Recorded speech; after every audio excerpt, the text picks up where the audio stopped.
Subscribe कीजिए हमारे channel को और बेल आइकन को दबाइए हमारी लेटेस्ट वीडियो सबसे पहले देखने के लिए। आज हम आपको पराशरण दाब के नियम के बारे में बताएंगे। पराशरण दाब को वॉन हाफ ने प्रतिपादित किया था। वॉन हाफ ने यह बताया कि तनु विलयन का मतलब हुआ कि कोई विलयन लिया, उसके अंदर हमने कोई पदार्थ कम मात्रा में मिला दिया, यानी कि विलय की मात्रा क्या होगी, कम, वह तनु विलयन हो जाएगा। तनु विलयनों के पराशरण दाब पर सांद्रता व ताप का प्रभाव उसी प्रकार होता है जिस प्रकार से गैसों का प्रभाव दाब पर होता है, उसी प्रकार तनु विलयनों के पराशरण दाब पर सांद्रता व ताप का प्रभाव भी पड़ता है। इस आधार पर वॉन हाफ ने एक विलयन प्रतिपादित किया जिसे तनु विलयनों का सिद्धांत कहते हैं। यह निम्न तीन प्रकार के होते हैं। पहला है वायल वॉन हाफ नियम, दूसरा है चार्ल्स वॉन हाफ नियम, तीसरा है सामान्य विलयन समीकरण। वायल वॉन हाफ नियम स्थिर ताप पर वॉन हाफ ने नियम बताया स्थिर ताप पर, यानी कि इस नियम में आपका जो टेम्परेचर होगा वह क्या होगा, स्थिर होगा। स्थिर ताप पर किसी विलयन का पराशरण दाब, किसी विलयन का पराशरण दाब उसकी सांद्रता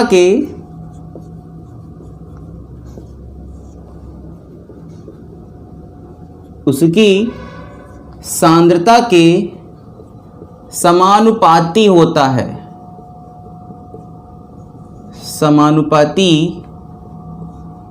है। क्या बताया इन्होंने, स्थिर ताप पर, यानी कि आपका जो टेम्परेचर होगा वह क्या होगा, स्थिर होगा। स्थिर ताप पर किसी विलयन का पराशरण दाब, और पराशरण दाब को हम प्रदर्शित करते हैं P से। पराशरण दाब उसकी सांद्रता का मतलब हो गया C के समानुपाती होता है, यानी कि पराशरण दाब उसकी सांद्रता के समानुपाती होता है। ये आपका हो गया वायल वॉन हाफ नियम, जहां P क्या है आपका पराशरण दाब और C क्या है हमारा सांद्रता। वॉन हाफ ने दूसरा नियम बताया स्थिर, क्या बताया, स्थिर सांद्रता पर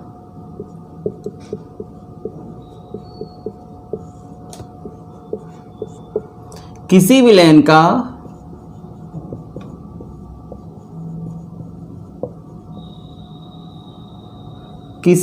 का पराशरण दाब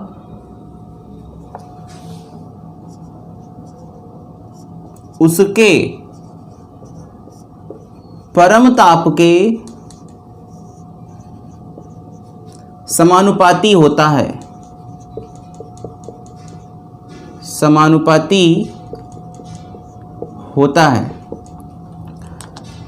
स्थिर सांद्रता पर हमने बताया आपको, स्थिर सांद्रता पर किसी विलयन का पराशरण दाब, अभी हमने आपको बताया था कि पराशरण दाब को हम P से प्रदर्शित करते हैं, यानी कि पराशरण दाब क्या हो गया आपका P। पराशरण दाब उसके परम ताप, यानी कि परम ताप का मतलब T, परम ताप के समानुपाती होता है। किसी विलयन का P का मतलब पराशरण दाब उसके परम ताप के समानुपाती होता है। ये हमारा हो गया दूसरा नियम। इसको मान लेते हैं समीकरण 1 और इसको मान लेते हैं समीकरण 2, जहां P क्या है आपका पराशरण दाब और T क्या है आपका परम ताप, और T के साथ परम ताप को हम केल्विन में नापेंगे। वॉन हाफ ने तीसरा नियम बताया जिसे कहते हैं सामान्य विलयन समीकरण। इसमें समीकरण 1 और समीकरण 2 को हम आपस में मिला देंगे। समीकरण 1 व 2 को मिलाने पर जब हम समीकरण 1 और समीकरण 2 को मिलाएंगे तो यहाँ पर भी परासरण दाब है और यहाँ पर भी आपका परासरण दाब है। तो हम परासरण दाब में केवल P हम क्या करेंगे, एक बार लिखेंगे। P क्या करेंगे, एक बार लिखेंगे। P जो है हम एक बार लिखेंगे, फिर समानुपाती का साइन लगाएंगे और लिख देंगे CT। P समानुपाती CT। जब हम इस समानुपाती का साइन हटाएंगे, इस वाले समानुपाती का साइन हटाएंगे तो लिखेंगे P बराबर R। R क्या है आपका, विलयन स्थिरांक। R क्या है, विलयन स्थिरांक। P बराबर R CT। इस पे हम लोग न्यूमेरिकल लगाएंगे। P बराबर R CT। फिर C क्या है, C है आपका सांद्रता। C क्या है, सांद्रता। और सांद्रता निकालने का फार्मूला हमने आपको बताया था भार बटे आयतन। यानी कि हम क्या लिख सकते हैं, चूंकि C बराबर N/V। C की जगह हम लोग क्या लिख सकते हैं, N/V। तो क्या लिखेंगे, P बराबर R N T/V। इसका क्रॉस मल्टीप्लाई अगर हम कर दें तो PV बराबर लिख सकते हैं NRT। एक तरह से देखें तो इसे हम सभी आदर्श गैस समीकरण भी कह सकते हैं। PV बराबर NRT, जहां N क्या है आपके विलेय के मोलों की संख्या। N बराबर, जहां N बराबर विलेय के मोलों की संख्या, R बराबर विलयन का स्थिरांक यानी कि विलयन स्थिरांक,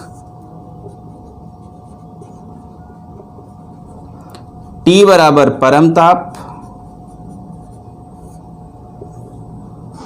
V का मतलब आयतन और P का मतलब हो जाएगा परासरण दाब। स्क्रीनशॉट ले लीजिए आप सभी।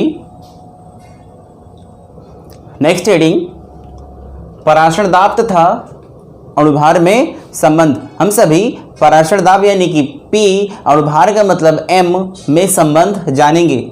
यदि किसी विलयन में विलेय के W ग्राम घुले हैं, W ग्राम का मतलब यहाँ पे कोई भार होगा जो तुम्हारा विलयन में क्या होगा, विलेय हुआ होगा। यानी कि विलेय के W ग्राम घुले। इसका मतलब है आपका स्मॉल W ग्राम, मतलब कुछ भी कोई मान लेते हैं ये विलयन है और इस विलयन में हमने 5 ग्राम NaCl को घोल दिया और इसके अंदर आपका ये विलयन भरा है यानी कि जल भरा है। ये विलयन है और इसके अंदर हमने 5 ग्राम NaCl को घोल दिया और जो आपका जल है वह मान लेते हैं 500 ml है। विलयन हमारा तैयार हो गया।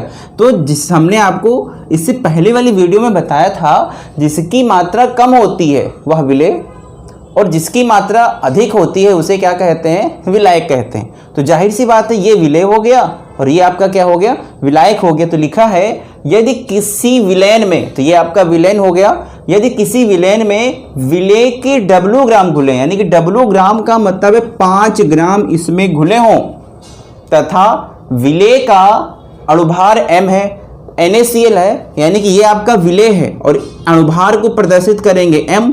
तो अणुभार हम लोग कैसे निकालते हैं, अणुभार का मतलब सोडियम के 23 परमाणु भार होते हैं प्लस 2 तत्वों के बीच में प्लस का साइन लगाएंगे प्लस Cl का परमाणु भार हो गया 35.5। हम इसे ऐड करेंगे 5 3 8 3 2 5 0.5 58.5। यह NaCl का क्या हो गया, अणुभार हो गया। तो ये बताना है इसके कितने अणुभार इस जल में घुले हैं।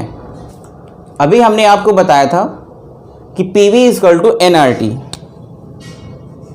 PV = nRT।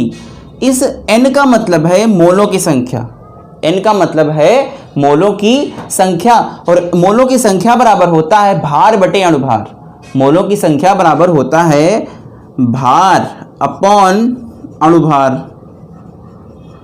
भार को प्रदर्शित करेंगे स्मॉल w से और अणुभार को प्रदर्शित करेंगे स्मॉल m से, भार को प्रदर्शित करेंगे स्मॉल w से, अणुभार को प्रदर्शित करेंगे स्मॉल m से, और इसको उठा के यहाँ पुट कर देंगे। तो क्या लिखेंगे, PV equal to small w RT upon m। क्या लिखेंगे, PV equal to W RT upon m। और हमसे कहता है पराशण दाब तथा अणुभार में संबंध, तो आप m को इधर ट्रांसफर कर दीजिए, PV को उठा के इसके नीचे लिख दीजिए। तो क्या लिखेंगे, स्मॉल m बराबर W RT अपॉन, बहुत दिक्कत है यार, स्मॉल m बराबर W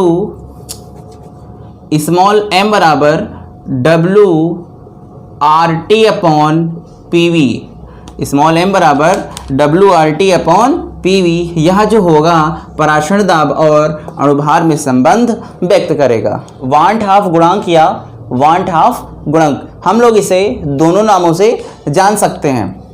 परिभाषा है इसकी, यदि विलेय को विलायक में घोलने पर, हमने बताया था आपको जब हम विलयन तैयार करेंगे तो आपका विलयन दो चीज़ों से मिलकर बना होता है। पता है आपको कि आपका विलयन दो चीज़ों से मिलकर बना होता है, एक विलेय दूसरा विलायक।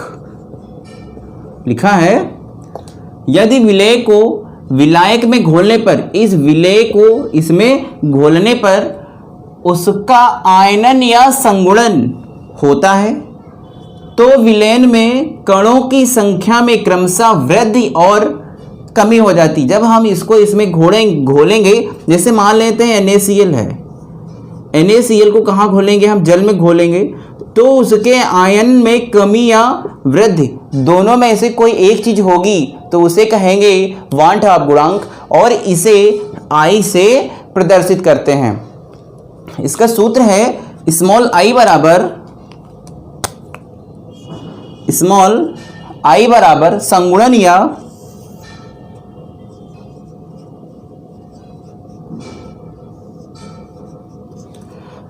या वियोजन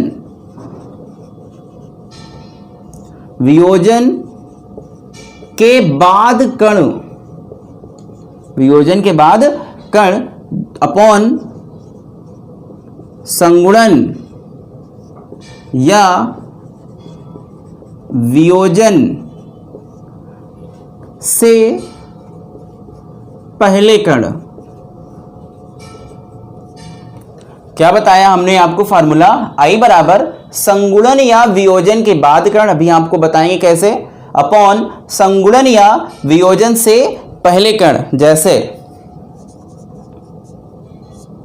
पहला पॉइंट है कि मान लेते हैं ये हमारे पास NaCl है, सोडियम क्लोराइड है, और जब हम सोडियम क्लोराइड को जल में घोलेंगे, ये कम है, जल आपका ज़्यादा होगा, इसको हम उसमें घोलेंगे, ये विलेय है, जल क्या होगा आपका, विलायक होगा। जब हम इसको उसमें घोलेंगे तो यहाँ Na प्लस Cl माइनस में टूटेगा, तो इसका वियोजन हुआ यहाँ पर, इसका क्या हुआ यहाँ पर, वियोजन हुआ। तो आप ये हमको बताइए कि इसमें कितने मोल हैं और इन दोनों में कितने मोल हैं। हम बता सकते हैं आपको कि सोडियम क्लोराइड से पहले यहाँ कुछ नहीं लिखा है, यहाँ जब कुछ नहीं लिखा होगा तो मान लेते हैं यहाँ पर 1 है, तो इसका 1 मोल हो जाएगा। इसके कितने मोल हो जाएंगे, 1 मोल। जब यहाँ पे कुछ भी नहीं लिखा है तो हम मान सकते हैं कि यहाँ पर इसके कितने मोल हैं, 1 मोल है। यहाँ पर जब कुछ नहीं है तो इसका 1 मोल, यहाँ पर कुछ नहीं है तो इसका 1 मोल, और इन दोनों को अगर हम जोड़ दें तो टोटल कहलाएगा 2 मोल। ठीक, हम इसकी I निकाल सकते हैं, यानी कि वांट हाफ गुणांक निकाल सकते हैं। तो I बराबर क्या है, संगुणन या वियोजन के बाद कण, वियोजन हुआ या इसका संगुणन हो, कुछ भी हो, इसके बाद यानी कि इस साइड इसके कितने कण हैं, 2 कण हैं, अपॉन संगुणन या वियोजन से पहले, संगुणन हो या वियोजन हो उससे पहले, यानी कि यहाँ पर इसके कितने मोल यानी कि कितने कण हैं, 1 कण है, डिवाइड कर देंगे तो हमें ये पता चल गया कि NaCl में वांट हाफ गुणांक कितना है, 2। दूसरा एग्जाम्पल हम मान लेते हैं PbCl2 जब हम इसे तोड़ेंगे तो यहाँ टूटेगा Pb plus plus plus 2Cl minus, इसमें टूटेगा। हमें पता है कि यहाँ पर 1 है तो इसका 1 मोल हुआ, इसका 1 मोल, इसके 2 मोल, क्योंकि यहाँ पर 2 लिखा है और यहाँ पर जब कुछ नहीं है तो कितना है, 1 है, तो टोटल यहाँ कितना हो गया, 3 मोल। तो आई निकाल सकते हैं। आई बराबर क्या लिखेंगे, संगुणन या वियोजन के बाद कण, तो इसके बाद कितने मोल है, 3 मोल है, अपॉन संगुणन या वियोजन से पहले, तो इससे पहले कितना है, 1 है, अपॉन 1, डिवाइड करेंगे कितने आएंगे, 3। एक और एग्जांपल देख लेते हैं।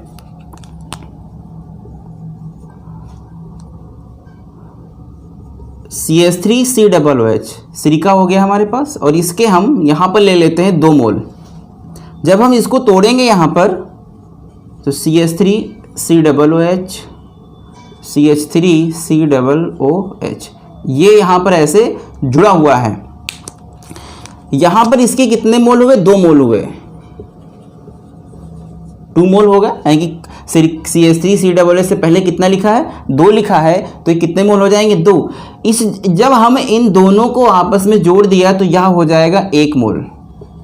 2 मत बता देना, ये CH3COOH ये CH3COOH दोनों को हमने आपस में जोड़ दिया है तो उसका 1 ही मोल जोड़ा जाएगा। तो I बराबर क्या हो जाएगा, 1/2। संगुणन या वियोजन के बाद कण, ये संगुणन या उसके बाद है और ये क्या है, उससे पहले है।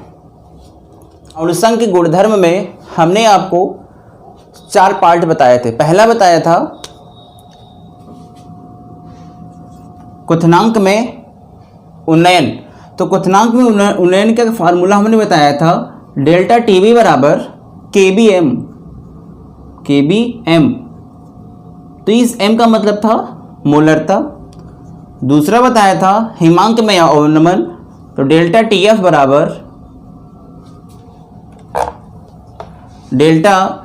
बराबर KFM, m क्या हो गया आपका, मोलरता।